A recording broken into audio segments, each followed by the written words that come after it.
What's up, TikTok? Alright, it's time to tell y'all what's been going on.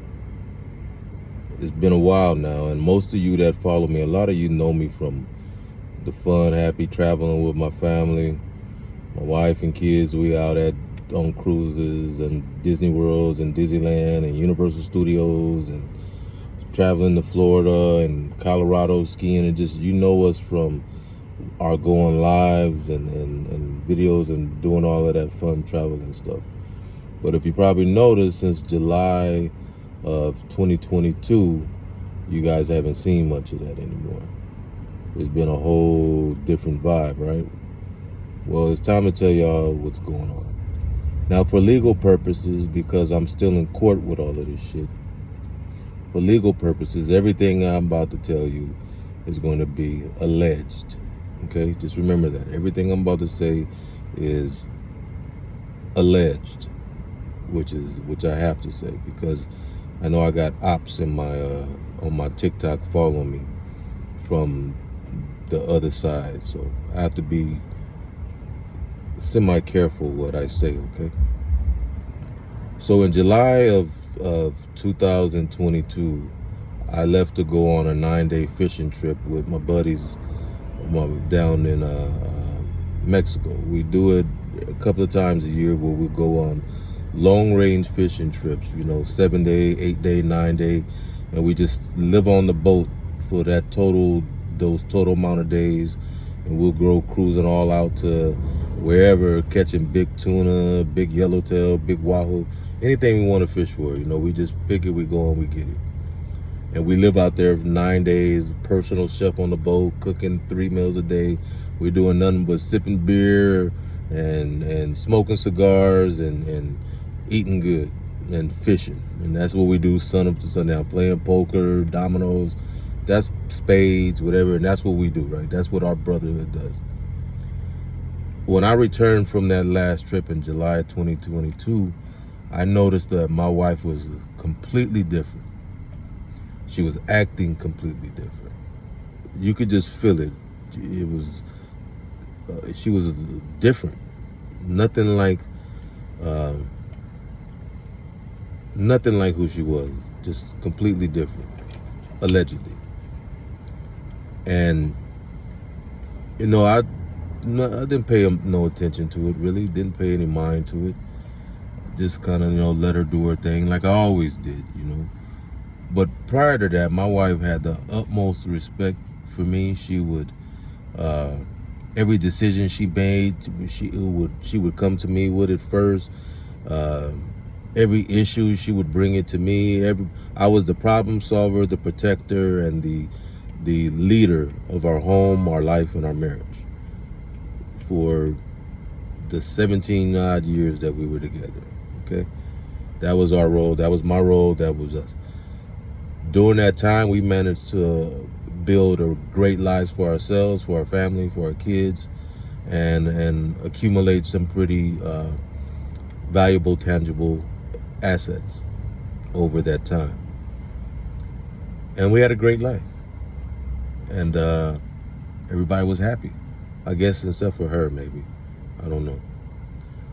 I think more is around that because she was at that 41, 42, 43, 44 age when the woman's hormones begin to change, and that the menstrual cycle begins to change, and they hit that what's called midlife crisis, that menopause stage around there, start to begin it, which can last for years and years. But I thought that that's what was going on, right? I thought that was what the difference was. That was what was happening. That's what I thought originally. That's what I thought. But then I started to notice something over the course of from August to say December. I started noticing that my wife was going out more on the weekends with her friends. And mind you, these are friends she grew up and went to high school with, graduated high school with. They've been friends for years, the same group of girls. One was married with kids, another one, and that's it. All the rest of them are not married.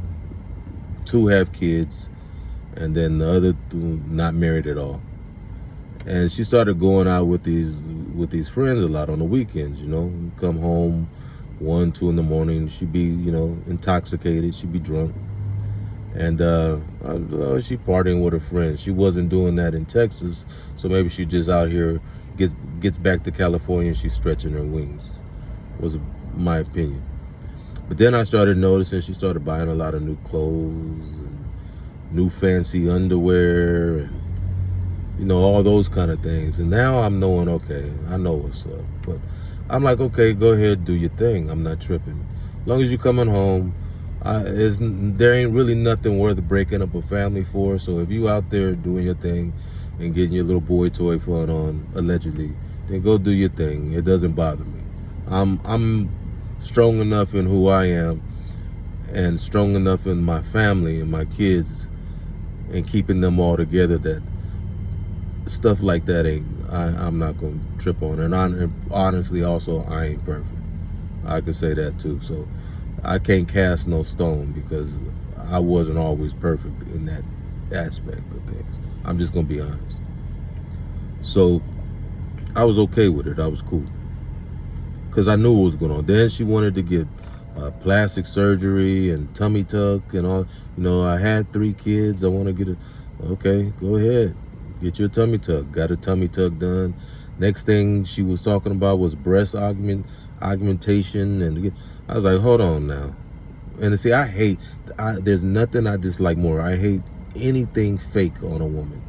I mean, I'm cool with nails and all of that, but I don't like fake hair. I don't like too much makeup. I don't like fake ass, fake titties, I don't like none of that. I like the just, it's fun to get dressed up and go out and let the woman, if you feel beautiful and confident, great. And you need to do all of that to feel beautiful and confident, great. But I'm just speaking from my perspective of what I'm attracted to and of what I like. That's all.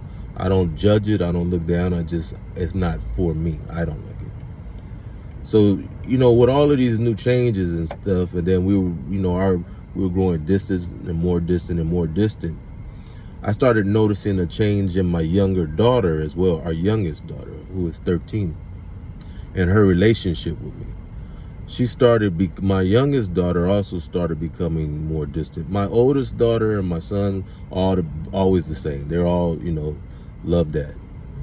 But my youngest daughter started to change over the course of months. And I started to wonder, okay, I just thought, okay, my daughter had started she got older, she started her first girl cycle, and I was thinking, okay, she's just getting older, she's changing, right? That's what I thought. And I kind of let that go on. Then we get around December time, and I get served in my own home with eviction papers to move out of my house. Now, this is in December. To move out of my house. And now, mind you, everything our house, all of it is under family trust funds. The reason why you use trust funds to own everything, because 1, it saves you money with taxes. 2, you let the trust fund be the owner of everything, and then you pay yourself out of the trust fund. So you can pay everybody in the family, me, the wife, the son, everybody in the family out of the trust fund. You can set whatever income that you want them to have. So let's say, for example, if the trust fund is paying me $10,000 a month, or me, let's just go cheap. Let's say me $5,000 a month, and it's paying my son $5,000 a month, and it's paying my daughter $5,000 a month, and it's paying my wife $5,000 a month, and then it also puts a college amount into my youngest daughter of $5,000 a month. So in actuality, it looks like everybody's only making $5,000 a month, but really what the house is making is $25,000 a month. But individually, and so for tax purposes, it looks like you have a lot lower income. It keeps you in a lower tax bracket, and you can file less taxes and save money. I'm sorry, it's just what people do that have a little bit of money to spend and lose. And don't blame me, blame the system. That's how they set up. Everybody does it. All of them corporate, they all do it. So don't blame me on that. So with that, she used went behind my back and used the trust fund and my mother-in-law to try to